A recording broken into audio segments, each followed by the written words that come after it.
So this one's scope PSO accounts. So scoping PSO accounts. So PSOs we talked about can come in to us through various channels.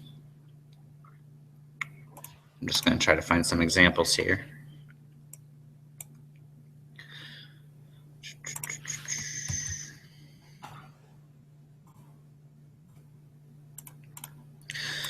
So if I'm talking to a customer and they have credits and they want to sign up for a class, I have to make sure that it's active. This one says, if it were inactive, it would say it right here under status. Oh, I'm not seeing your screen. Oh.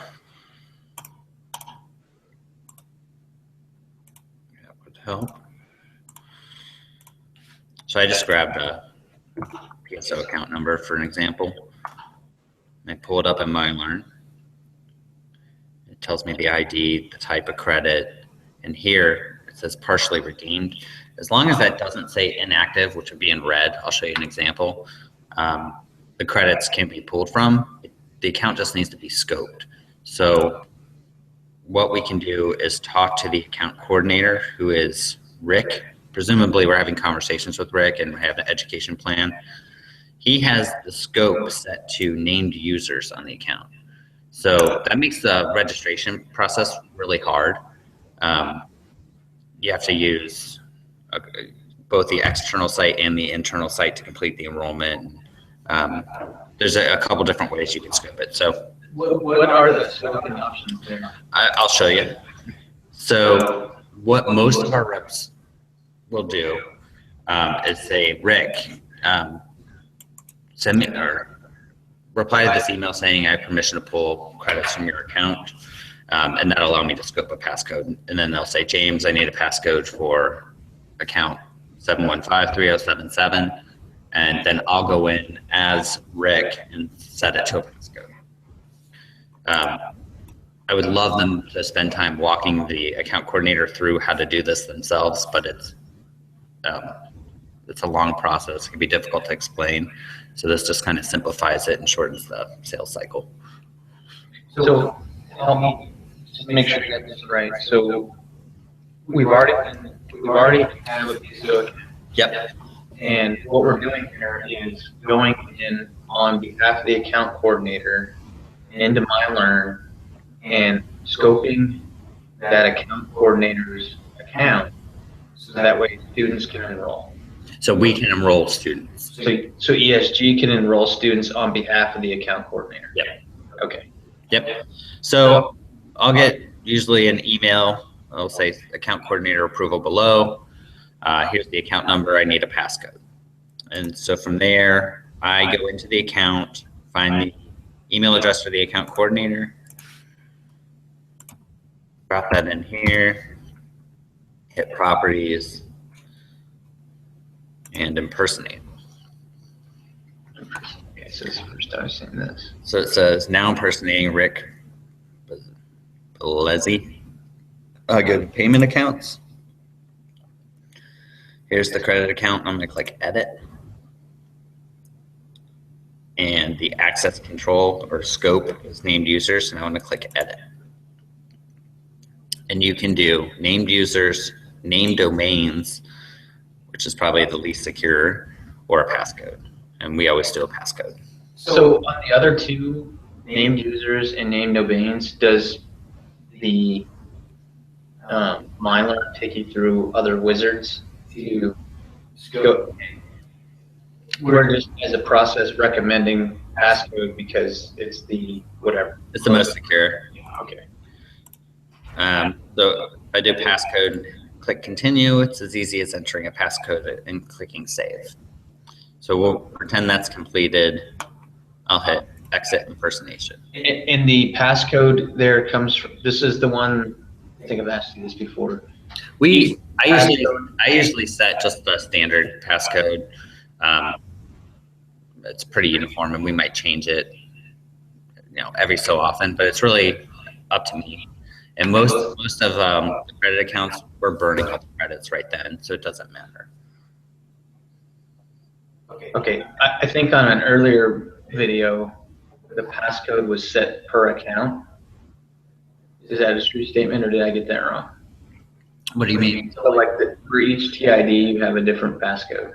No, I use the same passcode. Same passcode. Okay. Um, So you entered in passcode, and then you came here. Yep. And that's really all it takes to scope an account. And I can show you what that allows. I mean, Yeah. Did you want to see a registration? I'll just give you an example real quick.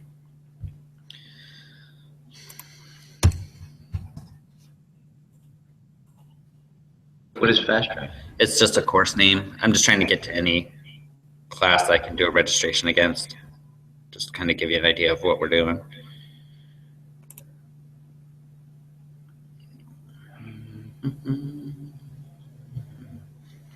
We're going to pretend a student wants to get into this class next week in Chicago. The rep's logged in. It's going to have their name as the student. And this is just to show you, we're not changing anything. They click on change student and put in the student's information. Oh, so this would have been Rick. Yeah, or his student. Morning. Like 5 minutes. Like 2 minutes. So they put in the student information, select the number of credits that'll be used, the referral code that basically says I did this registration. It's not a promo code, but at a glance in the internal system, they can see, they being operations, can say, oh, James did this enrollment, this is his student. 9602, drive, all that. This is where we've sent terms and conditions and all that stuff, and we can move forward. All of that, so close. Gave me an error because Ohio was spelled out.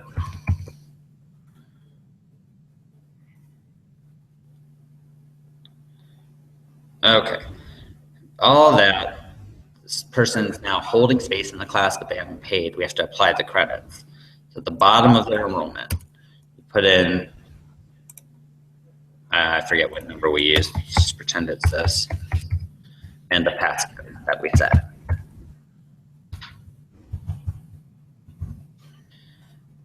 And hit sign in. It'll deduct the credits and confirm the student, and you're done, except for updating Salesforce.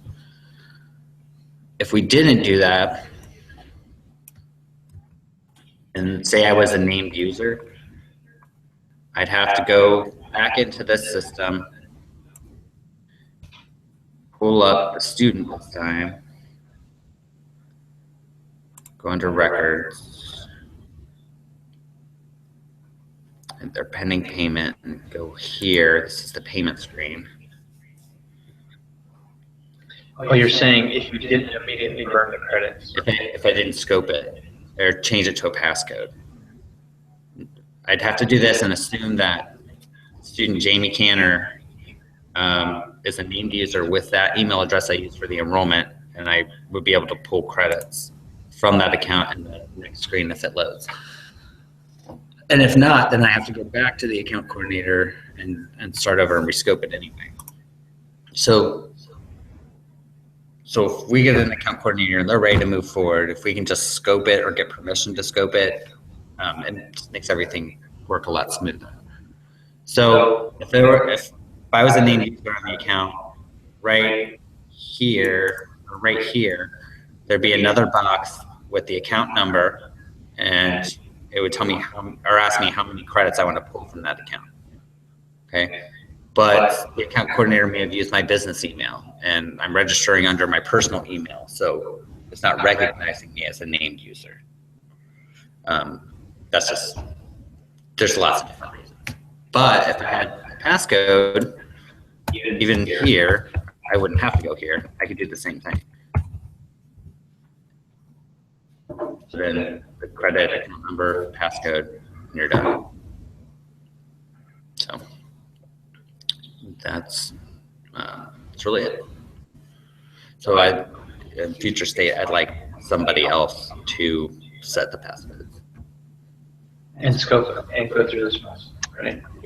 Yeah, they don't have to do that necessarily the enrollment, But all day long, I get IMs, emails. I need a passcode. I need a passcode. Let's just have someone else in one of those core groups handle that. Okay.